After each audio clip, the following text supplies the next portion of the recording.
último bloque del programa, siempre lo decimos, mostrar las distintas facetas de un tema muy complejo que se va a empezar a debatir dentro de muy poco tiempo en la República Argentina. Vamos a escuchar las versiones, las opiniones de los diferentes profesionales que trabajan en este tema.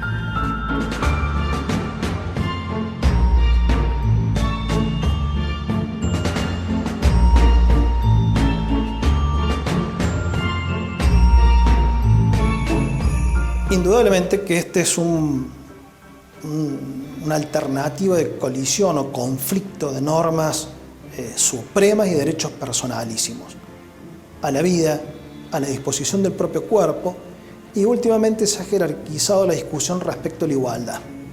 La igualdad de la posibilidad de acceso a determinadas alternativas. Sin duda que dentro de la esfera o el marco constitucional, esta norma hay que ingresarla con cierta, con fuerza, no quiero decir con forceps, pero tiene que ser colocada como a presión.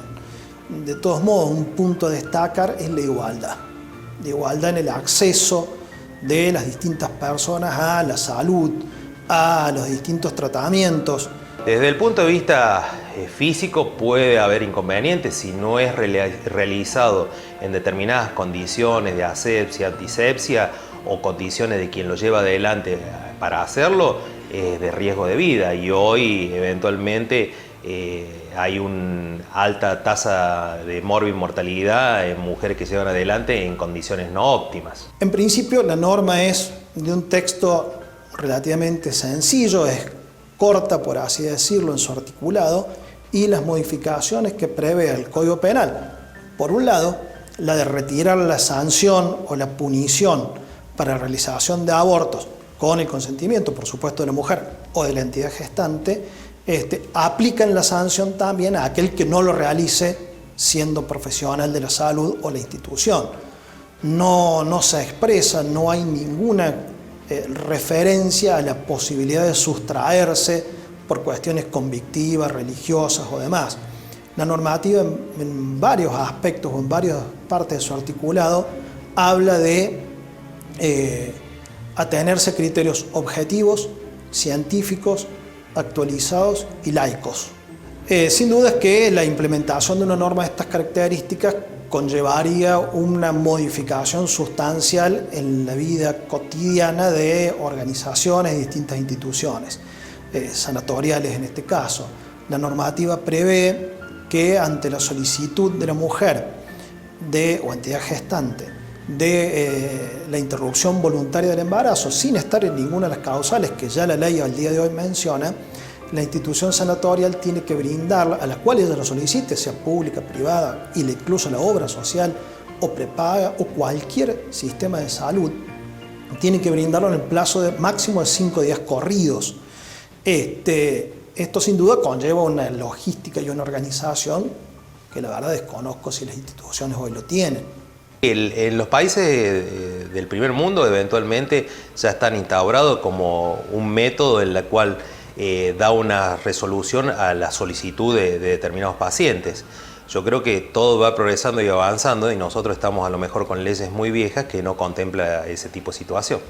Por lo general, cuando hablamos de este tema de la legalización del aborto y aún antes de aborto en sí mismo, podemos destacar la diferencia entre aquellos países en donde está legalmente permitido que esto se haga y en los países como el nuestro en que no, porque las consecuencias no son las mismas. De hecho, está científicamente comprobado por medio de muchísimos estudios científicos que las personas que han incurrido en el aborto de una manera legal, con la contención y la seguridad adecuada, no tienen las mismas consecuencias psicológicas que una persona que lo ha hecho bajo ilegalidad, bajo clandestinidad, sin un lugar seguro, sin una contención apropiada. De hecho, la contención profesional psicológica no va a ser la misma que se pueda brindar en un país en donde está esto legalmente estipulado y en donde no está legalizado todavía, porque claramente los profesionales debemos atenernos dentro del marco legal y ético que rige en ese país. Hay varios países que lo han recibido, por ejemplo, por cierto, Dinamarca, Suecia, pero más cercanamente tenemos, por ejemplo, Uruguay, que los tienen, y no es menor esa alternativa porque están inmersos dentro de lo que es la jurisdicción, por ejemplo, de la Corte Interamericana de Derechos Humanos, al igual que lo estamos nosotros.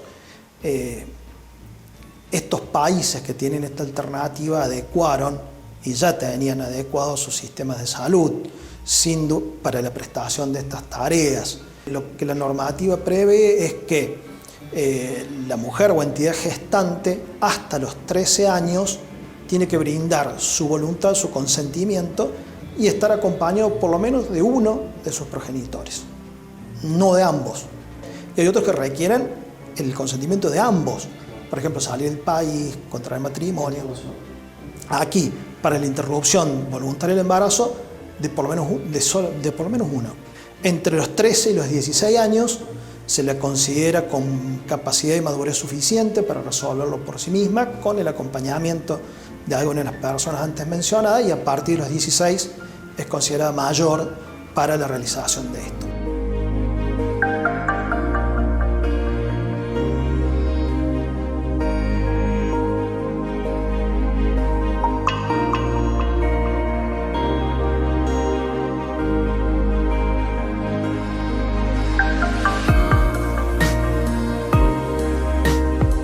Influencia va a haber siempre, influencia psicológica va a haber siempre, se incurra en el aborto o se esté pensando en hacerlo. De hecho, está comprobado también de que uno de los momentos más difíciles que atraviesa la mujer no es el de después del aborto, sino la ansiedad y la angustia provocada antes de tomar esta decisión.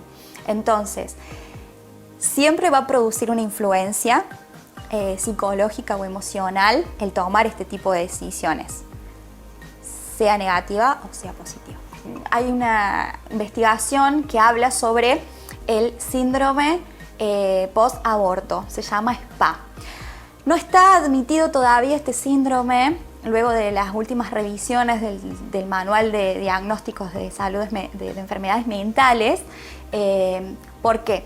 Porque está comprobado que la temática del aborto, la problemática del aborto está tan ligada a los factores socioculturales y afectivos de los que hablamos, es decir, la influencia de la familia, de las amistades, de la cultura en donde estamos insertos, de la sanción social que puede pasar si esto se lleva a cabo. Vale aclarar, y es importante hacer paréntesis en esto, la mayoría de los casos que llegan a consultorio ocurren después de que se ha hecho el aborto clandestino en este momento y en nuestro país, clandestino, inseguro e ilegal, como se supone. Entonces se ha hecho dentro de un marco totalmente diferente al que se puede hacer si esto estuviera aprobado. Entonces las personas que llegan a consultorio para realizar una consulta, para iniciar psicoterapia, para recibir contención, sí o sí siente que hizo mal, siente culpa porque siente que esto no está permitido, más allá de la cuestión legal, no está permitido moralmente.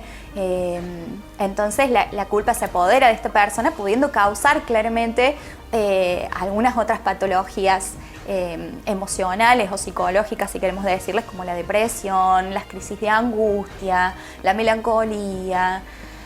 Otro aspecto a destacar de la normativa presentada, de los proyectos presentados, si es que llegaran a aprobarse, es que se lo considere incorporado dentro del programa médico obligatorio.